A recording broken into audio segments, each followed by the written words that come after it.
இந்த மாநகராட்சியிலே அனைத்து இந்திய அண்ணா திமுகவுக்கும் திமுகவுக்கும் மிகப்பெரிய வேறுபாடு இருக்கிறது.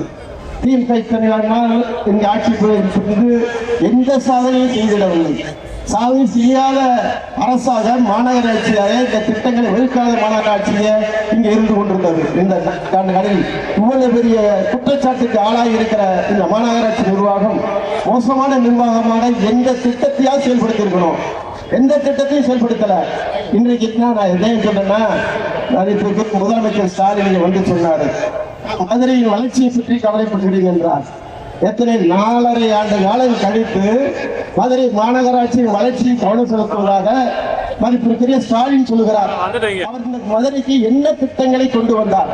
ஒரே ஒரு பாலத்தை கொண்டு வந்துட்டு, அதுவும் நாங்கள் மேயரா இருக்கும் போது எங்க மாமல்லூர் இருக்கிற போது அதற்கான வழிவகுப்பை செய்துவிட்டு அங்கே இருக்கிற அப்போலாவில் இருக்கிற பாலத்தை செய்துவிட்டு நாங்கள் மிகப்பெரிய திட்டத்தை கொண்டு வந்ததாக பரவலின் செய்தி விளம்பரத்தை கொடுத்தாலும் இங்க இருக்கிற இப்போது இருக்கிற அமைச்சர் உட்பட உங்களுக்கெல்லாம் தெரியுமா, அண்ணா திமுக ஆட்சி காலத்தில் எத்தனை பாலத்தை மதுரைக்கு கொடுத்திருக்கிறோம். காலவாசல் அருகே பாலம், அங்கே கற்பகன் அருகே என்எஸ்ல மிகப்பெரிய பாலம், இங்கே பல்வேறு பல்கலைக்கழகத்திற்குரிய பாலம், 7.5 கிலோமீட்டர் நீளம் உள்ள பறக்கும் பாலம் அண்ணா திமுக கொடுத்தது. மாண்பு அறிஞர் எடப்பாடியார் கொடுத்த பாலங்கள், எண்ணற்ற பாலங்களை கொடுத்த அரசு அண்ணா திமுக அரசு.